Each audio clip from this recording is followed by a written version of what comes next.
I was just at home, chilling, eating my dinner, and then you get the text, are you available for a FaceTime? Oh, God. And then your heart drops. Oh, wow.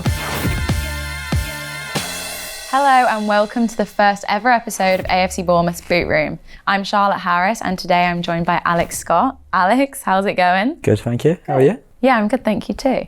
So it's been a great start to the season, a record points tally in your first 9 games. From your view inside the dressing room, what has clicked with this group? Oh, it's a great question. I think we've been together for a few years now, especially under this manager, and yeah, things are definitely improving year on year. The new lads that came in, I think a massive credit to them because they've settled into the group, so well, and they're all performing at the top level. Like you said, a really strong start to the season, and I think a big credit to that is your statistics. So whether it's distance covered, sprinting, pressing, you name it, AFC Bournemouth's right up at the top. That intensity almost feels like part of your identity now. Where has that mindset come from? Again, I think it's a lot from the manager. I think that was, one of the things when he first came in, him and his coaching staff, it was important that we, ran a lot and it was a non-stop high press. And I think especially for me, when I first came in, I found it pretty hard to get used to that. And so did, I think, a lot of the other lads. I think his first season here, we didn't start great. We didn't win for maybe 8-9 games. And, it was tough at first. But I think, when lads start buying into it and start understanding what he wants from us, it all clicked. And like I said, we've improved year on year and started very strongly this year as well. I'm sure it's really rewarding to see how far you've come, like you said, under the new manager. Would you say that this high energy style of play is giving you guys more confidence going into games? Yeah, for sure. And I think, we play a way that, we as footballers don't want to play against ourselves. So we know it's going to be difficult for all the opposition. You don't want non-stop pressure throughout the whole game up against you. So for us to do that to other teams, it makes it difficult and very uncomfortable for them. So, it's brilliant that we can do it and we can do it for 90 minutes and the lads who are not even starting games are coming on and they know their role and what they need to do to be in the team. So yeah, everything's just, pretty smooth at the minute. Everyone's on the same page and, it's showing on the pitch. Okay, so we've mentioned your strong start to the season. With that success, you guys have scored some exceptional goals. We are going to ask you to blind rank some of the best goals from this season, 1 through 5. So the first one we've got is Justin Cliver against Fulham. Do you remember this one? Yeah, of course. You got a ranking for it already? How many is there? 5? 5, 1 through 5 goals. Cliver dribbling forward, lovely step over, long range shot! Oh, wow! Yeah, it's a top finish, isn't it? I like the step over as well. We know he's got that quality, so for me, I'd probably put that might be top, to be fair. Tough decision. Yeah, it is tough. I'm trying to think of other goals you've scored. I know, have a little think. No, I'll say 1. That's been my favourite I've seen this season. Just because of the step over. Okay. I like to do that in training in games as well. So for him to do it, especially at that moment when we really needed a goal, I think, that'll be number 1 for me. Okay.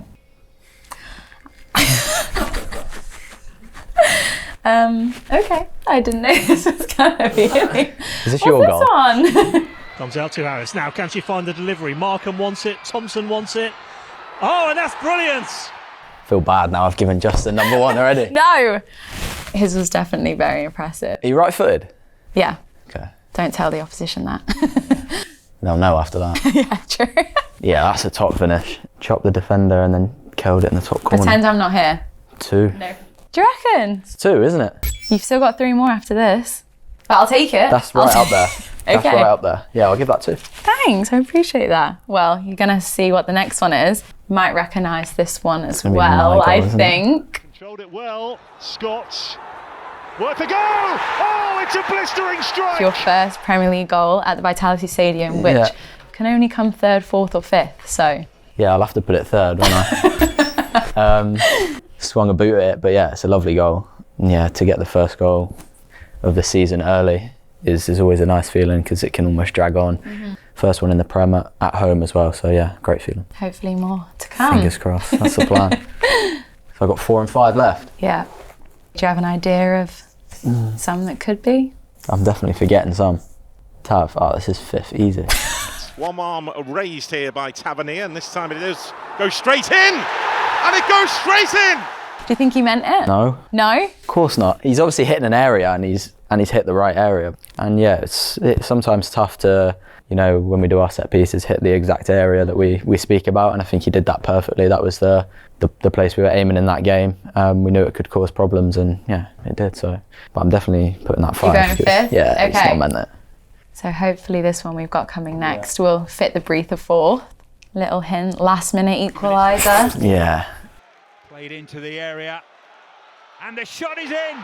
Oh, it's a sensational finish. That's better than my goal, to be honest. If you see, look, I'm right there. I was hoping he scuffed it and I could tap it in there. But yeah, great finish. That's going to have to be 4, isn't it? Are you happy with your order? I'd probably would have put that in place of mine, and mine 4th. Very humble. That's not bad. Only 1 switching round out of 5. Yeah, no, I'm happy with mine. Okay. On a personal level, you've had a great start to the season. Would you say this is the most confident you've been as an AFC Bournemouth player? Yeah, for sure. I think, you know, finally getting a run of games, you know, having that trust from the manager to start, you know, most games this season. It's been tough the past 2 years. I've been here with injuries and stuff, and, you know, find it hard to, you know, get that sort of rhythm of playing. I feel confident, I feel happy, and that's the main thing. You just want to enjoy your football, and when you're enjoying it, you're probably going to play at your best. So, you know, it's a long season, so I've got a long way to go. Hopefully I can keep the form up and keep performing. But you mentioned, obviously, your good relationship with Andoni. He clearly trusts and values you as a player. What is it like working under him? What do you think he's bringing out of you that is making you play your best football? Yeah, it's really good, and I've enjoyed, you know, every minute of it, learning so much. I think that was the main thing. I feel like I've grown a lot as a player, understand the game a lot more, the tactical side and defensively as well. You know, he's worked a lot with me and my game, and yeah, I'm thankful to him, and obviously all the coaching staff as well. You know, improved me massively. So yeah, I've got to be grateful to them and helping me work and improve every day. In terms of, you mentioned the team and how strong of a team you have, do you think your friendships outside of football are able to translate onto the pitch and make you be successful? Is there anyone in particular that you're closer to, maybe a little bromance that that people don't know about? Yeah, we've got our coffee club, which a lot of the people here will know about. I forgot David Brooks last time, so David Brooks, Tav, Rye sometimes chips in with an appearance, Ant, Hilly, Matai.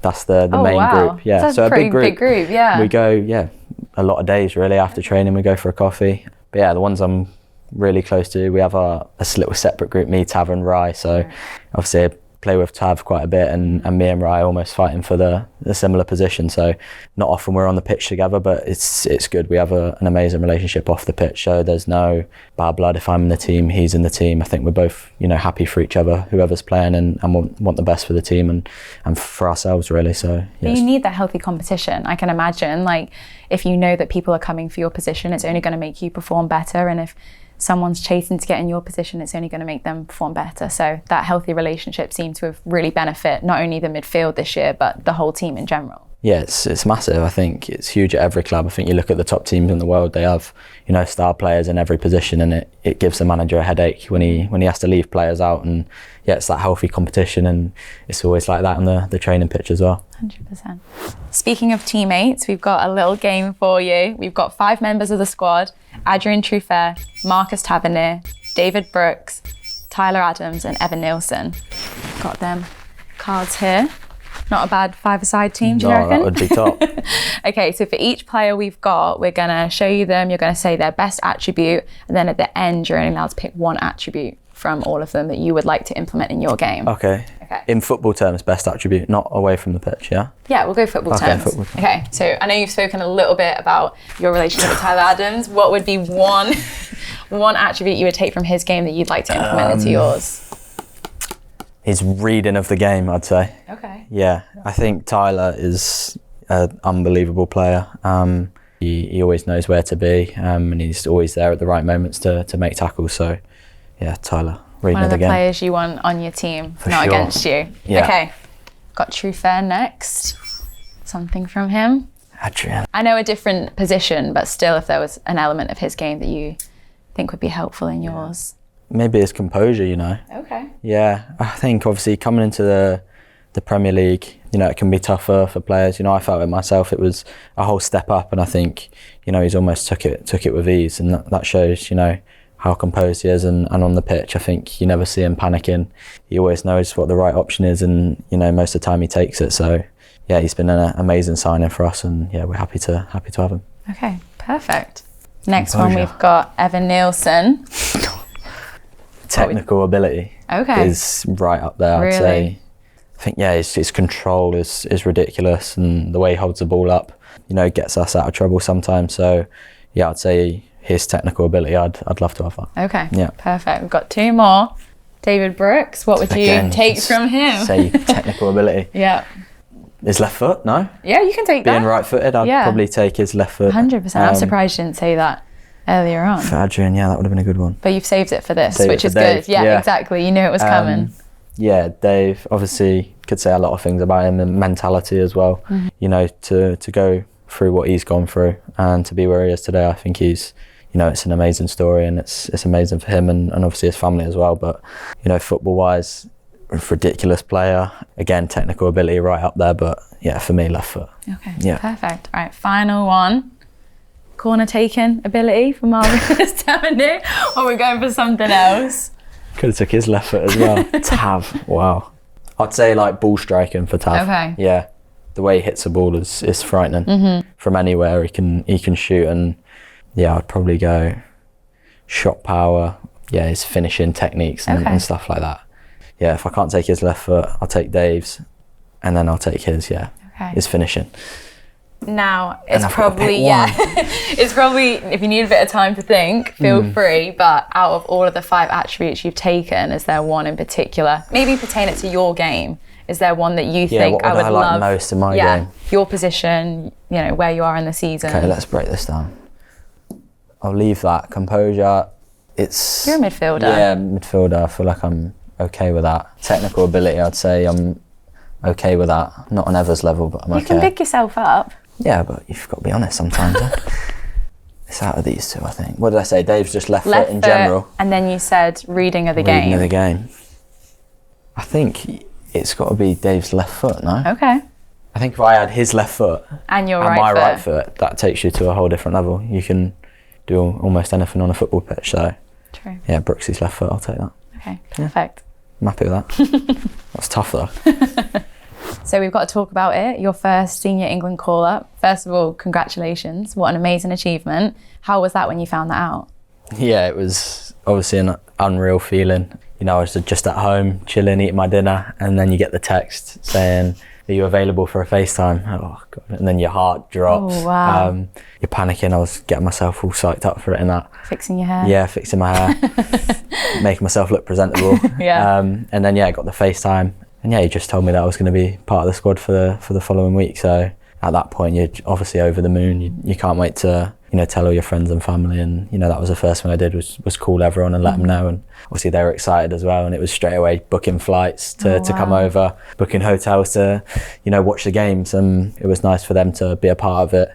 Obviously, I didn't get on the pitch, but it was just an unreal experience being there with the team, learning off not some of the best players in England. But yeah, it was a great experience and an unbelievable camp.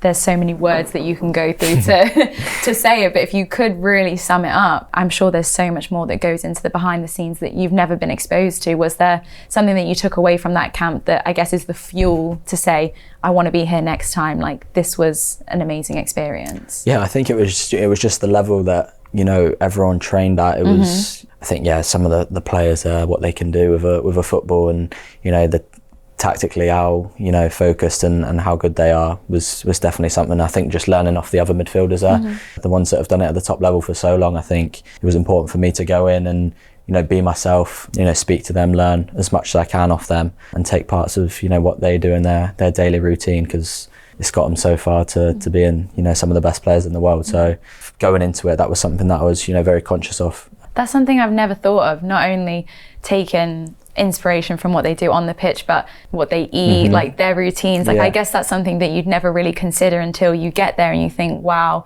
this is what is going to take you to not only being called up to England, but make that, I guess, on a regular basis now. So that's a really interesting takeaway. No, it's important though. It's definitely important. I think obviously away from the pitch is sometimes just as important as what you do on the training pitch. So to see what those guys were doing. It's only going to be beneficial to me to, you know, take parts of that and implement it into my own game. Oh, amazing. Well, I'm going to circle back to obviously your family when they found out that you got the England call-up. I'm going to mention your link with your stepsister, May Letitia. Did she have any words of advice for your first camp? Obviously, she's experienced in that international level. Yeah, it was more about just enjoying it. That's what I took from a lot of people, to enjoy it, and I felt like I did that. I went there. I wanted to enjoy it as much as I could, and obviously I spoke to Maya quite a lot when I was away, and yeah, she helped. She was just making sure I enjoyed it and being myself, and yeah, I feel like that's what I did. Yeah, funny enough, I played with Maya. Did you? When I was younger. Yeah, we used to do the Southwest England camps together. Oh, was you Southwest? And I remember her coming over from Guernsey, which obviously you would have had the same experience. Having to make them sacrifices. Do you think that it helped having her go through the journey alongside you? You know, the travel that both of you must have gone through. You know, she would come to Hampshire for a 2-day camp. I remember when I learned that, I was just in shock. I was like, that's crazy. So do you think having her alongside you to do that helped, just having someone to relate to, I guess? Yeah, it was the same for both of us, and you know, we'd both come over on a Friday, she'd play. A lot of the times I'd watch her games after training and stuff, so I probably watched you play. Yeah, I was back at Dorset. In the day.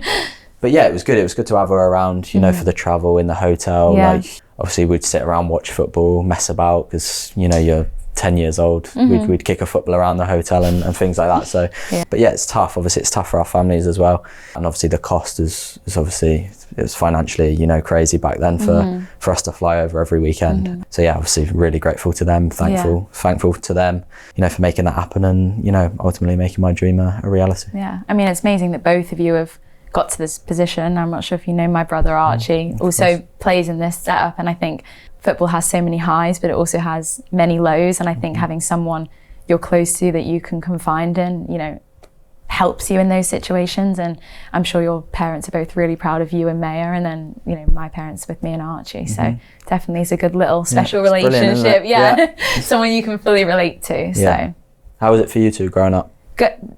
Pretty much the same thing. But I mean, it is truly credit to the parents, like the sacrifices they've had to make. And I don't want to speak for you, but for me, that is what motivates me more as well, knowing that everything they've given up, if I can show them that it was worth it, I feel like it's definitely a bonus. Yeah, it means everything, doesn't it? Yeah. Everything we do is for family, and, you know, thankfully for me, they're still here, still supporting. They come over when they can. So yeah, I'll be grateful to them forever. Yeah, amazing. Just a final bit from us. We couldn't let you come into the boot room without currently talking about what boots you're wearing. Can you talk us through it? Why you picked these boots? Anything in particular? Yeah, so I'm with Puma, and obviously I tried all 3 of the models of Puma, and I feel like the Kings were, you know, most suited to me. I feel like they're the most comfortable ones, and yeah, I like them at the minute. There's a new model that's just come out, which are even better than these old models. So yeah, Puma Kings for me. Are you a black boot wearer, or is it something? Not really, to be fair. Really? Yeah, so these came out and I was a little bit iffy with them. I wore them out to training and the lads were saying, you can't wear them. You can't wear the black boots. Because they're not colourful? I think so. I think I don't see myself as a black boot wearer, do you know what I mean? Right.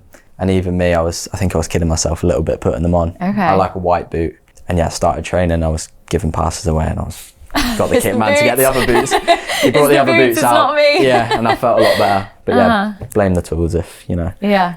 I was going to say, growing up, you said you obviously didn't wear black boots, you more colourful or white. What was the reasoning behind that? Was there a player in particular that you saw them and thought, right, I need them? Or is it just something, I guess as a midfielder, expressing yourself, you know, in the way you wear your boots? Yeah, I think obviously when you're a kid, you just want bright boots, bright colours, don't you? I don't know if it was the same for yourself, but you'd be at school on Nike ID creating boots and stuff like that. Little initials in the corner or something. Everything. Put your number on it. But yeah, I think my first ever boots were Puma as well, Puma King. So it's a bit of a crazy story that it's come full circle and I'm now wearing them in the Premier League. But yeah, I've gone through all different types of boots as we all have, but mostly for me it was bright colours when I was younger, and that's almost sort of stuck with me. And are you someone to keep your boots? Like you said, the first boots you had were Puma Kings. I don't suppose you have them? I do have them. Oh, wow. Yeah. So I recently did a shoot with Puma, took the boots, and there's a few clips here and there. Oh, wow. About this big. I was going to say, what's that? Alex, number 10 on the side as well. So yeah, it's obviously great to have. My mum kept them, and she got them put in a little box for my birthday. It might have been my 21st, so she got that done. I've got it up in the house at home. So what a full circle I moment. know, yeah. My mum keeps everything. So, oh really? Yeah. What, boots? Boots, Kit. old kits, a lot. And obviously now I get so many boots, so it's nice to, you know, give them to friends or give them away to charities or sign them for young fans and stuff. So yeah, I try to do that as much as possible. Amazing. Yeah. That is it for us, Alex. Thank you very much for joining us today. This has been the first episode of AFC Bournemouth's Boot Room, and we will hope to see you next time.